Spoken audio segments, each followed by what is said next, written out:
मैं तुम्हें प्राप्त हुआ हूँ। ये हरतालिका तीज के व्रत का फल है।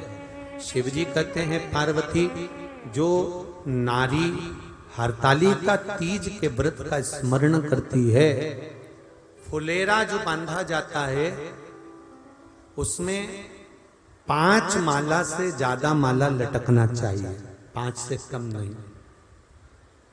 कितनी? जैसे माला जो लटकाते हो वो 5 से ज्यादा होना चाहिए। 5 तो जया, विषहरा, शामली बारी, दौतली, देव, इससे अधिक होगी चलेगा, पर इससे कम फुलेरे के अंदर माला। फुलेरा जहां हरतालिका व्रत हो वहीं पर बांधा जाता है।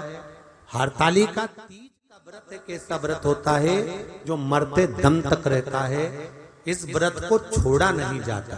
ये नहीं किसी और वाले गुरुजी ने कहा और अपन ने एक बार कर लिया और अगली बार वो व्रत गायब हो गया, ऐसा नहीं।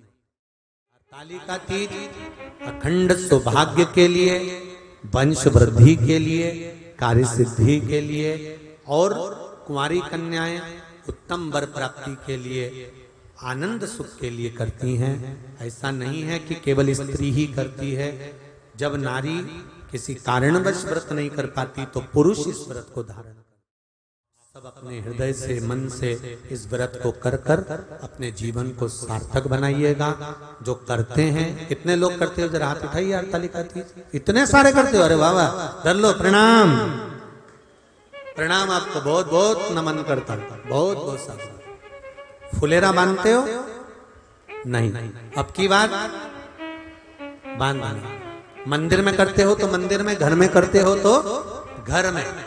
फुलेरा वंश की वृद्धि करता है, फुलेरा अखंड सौभाग्य देता है, फुलेरा मन की कामना को पूर्ण करता है। जो बेटियां जिनका विवाह नहीं हो रहा हो या बेटे जिनका विवाह नहीं हो रहा हो, वो 7 स्थान पर कहीं फुलेरा बंधा हो तो फोन लगाकर पूछना कहाँ बंधा है, वहां का दर्शन करना। एक फूल में हल्दी कुंकू लगाकर शिव जी को चढ़ाकर फिर वहां से जाना। 7 स्थान के फुलेरे का दर्शन अवश्य करिएगा। जो व्रत नहीं करते हैं उनसे निवेदन है, कहीं हरतालिका हो रही हो तो वहां बैठकर अगर भजन हो रहे हो तो थोड़ी देर भजन गाने चले जाना। अपने मोहल्ले में, कॉलोनी में, सोसाइटी में कहीं हरतालिका तीज का व्रत हो रहा हो तो 2-4 मिनट जाकर दर्शन जरूर करना, जिससे भोलेनाथ आपका अखंड सौभाग्य करे और आपके मन की कामना पूर्ण करे। बाबा, हरतालिका तीज का पूजन व्रत कुंवारी कन्या कर सकती है, शादी होने के बाद भी नारी कर सकती है। अंतिम अवस्था तक प्राण छूटे तब तक हरतालिका तीज का व्रत नहीं छोड़ना चाहिए। एक व्रत हमेशा याद रखो, एक एकादशी और एक हरतालिका। हाँ, इतना जरूर है, ज़्यादा शरीर बेकार हो गया, बुढ़ापा आ गया, शरीर नहीं साथ दे रहा तो कुछ फल खा लो, कुछ चाय, दूध, जूस आप लेकर कर लो। इतना भी नहीं बने, शरीर बहुत ही बेकार हो गया तो आप एक समय फल का फलहार धारण कर लो, ठीक है। पर हरतालिका व्रत करने वाली माताएं भले उद्यापन कर दे तो उस व्रत को थोड़ा हल्का कर लो। उद्यापन करा मतलब तुमने व्रत को हल्का कर लिया, थोड़ा हल्का कर सकते।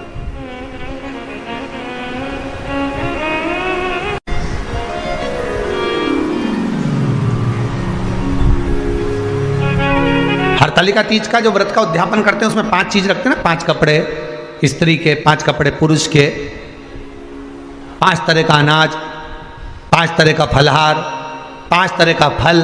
तो 5 तरह का जो फल रखाता है हरतालिका तीज के उद्यापन में, दुनिया के लोग उस 5 तरह के फल को, केला गिन ले, पपीता गिन ले, मौसम्बी गिन ले और अनार गिन ले, संतरा गिन ले, सब कुछ गिन लेते हैं, पर उस 5 तरह के फल में धतूरे को नहीं गिनते। पर शिव कथा में वर्णन आता है, हरतालिका तीज के उद्यापन में लिखा हुआ है सबसे पहले 5 फल अगर गिनना है तो उसमें पहले धतूरे को गिनो, क्योंकि शंकर को वो प्रिय होता है, शंकर उसको स्वीकार कर लेता है। और धतूरा शंकर भगवान को क्यों चढ़ाया जाता है उसका प्रसंग आपको पहले भी कहा, आज फिर कहते हैं। धतूरा जब हम भगवान शंकर को समर्पित करते हैं तो हमारा कोई कार्य अटक रहा होता है, जिस कार्य को बार बार एग्जाम में बैठ रहे हो, बार बार परेशान हो रहा है, बार बार इंटरव्यू देने जा रहे हो, नहीं हो रहा, एक बार धतूरे को हृदय से, भगवान को प्रेम से, करुणा सागर मेरे शंकर को दिल से एक बार वो धतूरा भगवान से विनती कर कर उसको चढ़ाओ तो सही, भगवान तुम्हारा कार्य सफल कर देगा। पर दिल से चढ़ाना, हृदय। कालिका तीज की पूजन करने वाले को चाहिए कि बालू का, मिट्टी का शिवलिंग बनाना चाहिए। फुलेरा जो बनाया गया है ऊपर शंकर जी के ऊपर लटकाने के लिए, टांगने के लिए, उसके नीचे शिव, पार्वती, गणेश जी की सुंदर बालू की मूर्ति बना लेना चाहिए, पार्थिव लिंग का निर्माण कर लेना चाहिए। शिव की आराधना करना चाहिए।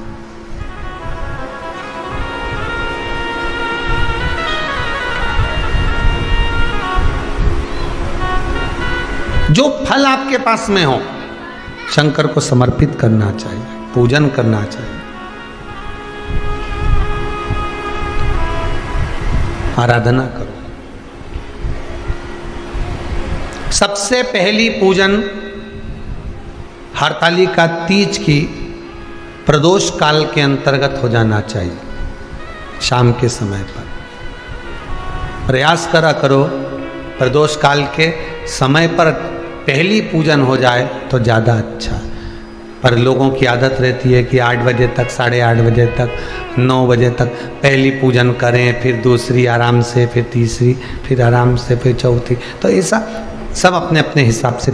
पर शास्त्र रीति कहती है कि प्रदोष का जो समय होता है, प्रदोष काल जो होता है, शाम का जो समय होता है, उस समय पर हरतालिका तीज की पहली पूजन हो, जिससे आपका स्मरण चित्त शंकर भगवान में उस घड़ी, उस पल, उस क्षण में आप शिव के हो जाएं और शंकर आपका हो जाए।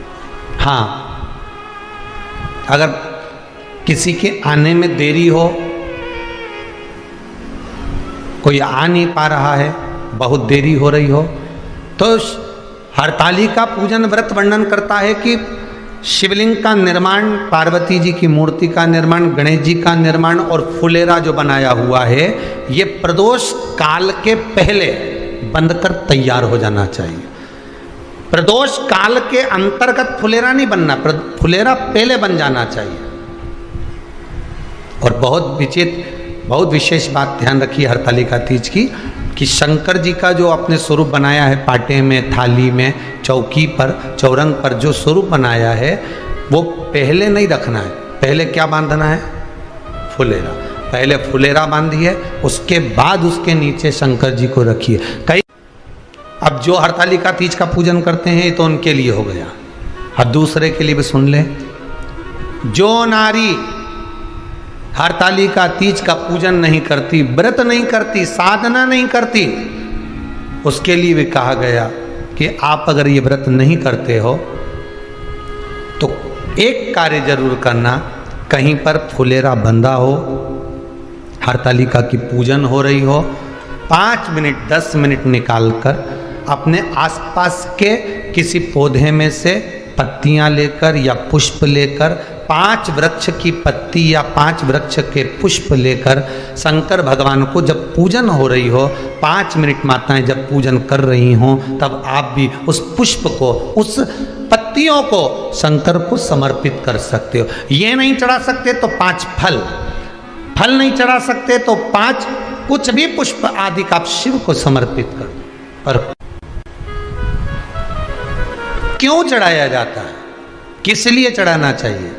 तो कहा, कन्या स्त्री अगर मान लो हरतालिका का व्रत नहीं करती, पूजन नहीं करती, आराधना नहीं करती, तो वो कन्या, वो नारी, वो स्त्री, वो पुरुष कार्य तो बहुत करेगा, दुकान भी 4 चलाएगा, व्यापार भी बढ़ाएगा, पर संपदा को जोड़ नहीं पाएगा। 1 रुपये कमाएगा, 1.25 रुपये खर्च वाला काम चलेगा।